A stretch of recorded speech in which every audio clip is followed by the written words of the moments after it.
किसानपुर नाम का एक छोटा सा गांव था।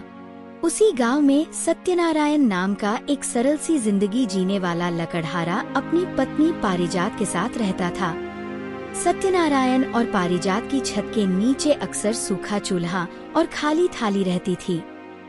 फसलें कुछ ठीक न होने के कारण उनके पास पर्याप्त अनाज नहीं बचा था। भीख भरी मनोदशा में सत्यनारायण को अक्सर गांव के बड़े साहूकार गोपाल से उधार लेना पड़ता था। गोपाल धनवान दिखता था पर स्वभाव से कठोर और लालची था। 2 दिन हो गए जी, पेट भर भोजन नहीं हुआ। पारिजात, सत्यनारायण एक शाम बोला, ऐसे जीना मुश्किल है। सेठ का कर्ज भी बढ़ता जा रहा है। कहीं और से उधार मांगना पड़ेगा। पारिजात ने आंसू पोंछते हुए कहा। पर अब तो गांव के लोग भी संकोच करते हैं। तभी घर के बाहर किसी ने आवाज लगाई, थोड़ा कुछ दे दो बेटी, बुआ आदमी बहुत भूखा है। पारिजात बाहर गई तो देखा एक बूढ़ा झुर्रीदार व्यक्ति भूख और थकान से पुचकार रहा था। उसकी आंखों में इतनी करुणा थी कि पारिजात का दिल पिघल गया। वह भीतर घुसी और सत्यनारायण को सूचित किया। दोनों के पास सचमुच देने के लिए कुछ भी नहीं था। पारिजात ने मन ही मन अपने पास रखी एक चूड़ी की जोड़ी निकाली। वे चूड़ियां ही उनकी आखिरी कीमती चीज थी। और पड़ोसी मीरा के पास जाकर निवेदन किया कि बाउरी 2 रोटियां दे दे। मीरा ने चूड़ियां देखकर लालच में आकर पारिजात को 2 रोटियां दे दी और चूड़ियां रख लीं। पारिजात ने वे रोटियां बूढ़े को दे दी। बूढ़े ने प्रेम से भोजन किया और फिर झोली से एक पुरानी पर सुंदर दांत वाली कुल्हाड़ी निकाली। यह कुल्हाड़ी तुम्हारे काम आएगी। यह तुम्हारे घर की गरीबी मिटाने में मदद करेगी। बूढ़े ने कहा और आशीर्वाद दिया। सत्यनारायण ने हैरानी में वह कुल्हाड़ी स्वीकार की। कुछ दिनों के बाद वे कुल्हाड़ी को ही भूलने लगे, क्योंकि रोजमर्रा की चिंता में वही डूबे रहते थे।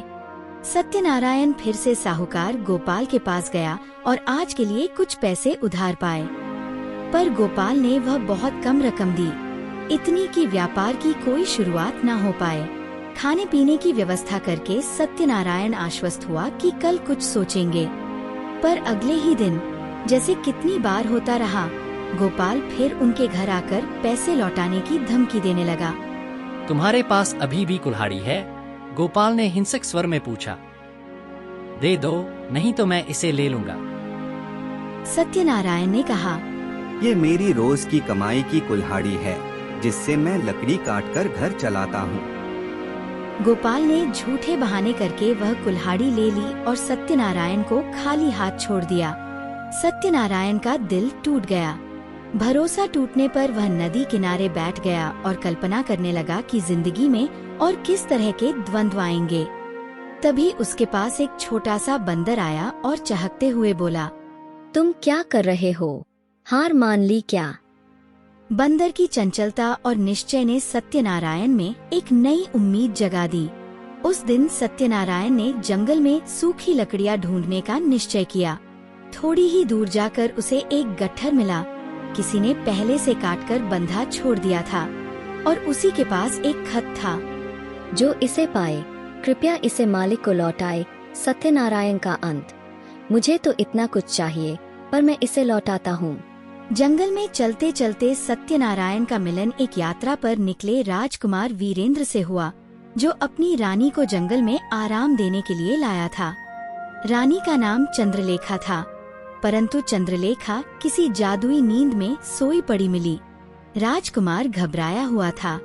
सत्यनारायण ने राजकुमार का दुख सुना और दोनों मिलकर साधु के पास पहुँचे। साधु ने कहा, यहाँ का शौर्य और सत्य का फल ही इस समस्या का उपाय है। रानी को यह निद्रा तब तक बनी रहेगी जब तक एक ईमानदार हृदय अपनी आज्ञा से एक पवित्र चंदन के पत्ते नहीं लाता। साधु ने सत्यनारायण की ईमानदारी की परीक्षा देखकर कहा कि वही पत्ते ला सकता है। सत्यनारायण ने जंगल के गहरे भाग में जाकर एक चंदन का पेड़ पाया। उसने विनय पूर्वक प्रार्थना की और पेड़ ने 2 पत्ते दे दिए। पर रानी को ठीक करने के लिए उस बूढ़ी स्त्री, वही जिसने पहले राजा को अपमानित पाया गया था, की मदद भी जरूरी थी। राजा ने अपने अभिमान का भाव समझा और बूढ़ी स्त्री से माफी मांगी। बूढ़ी स्त्री ने हाथ जोड़कर माफ कर दिया और पत्तों से औषधि बना दी। रानी को औषधि पिलाते ही चंद्रलेखा की आँख खुल गई।